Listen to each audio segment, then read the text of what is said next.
Henry's mother had been killed in a car crash while he was still at school. This is what happened.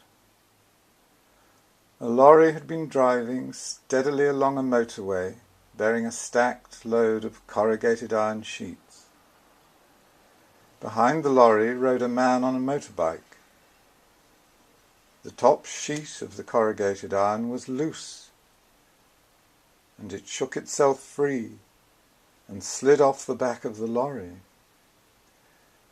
The sheet, being heavy, shot vigorously backwards and decapitated the man on the motorbike who was driving behind the lorry.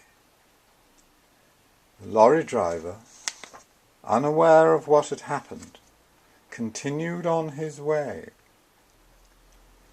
But in its death spasm, the body of the motorcyclist clenched, and this clenching caused the hands to twist the accelerator on the handlebars.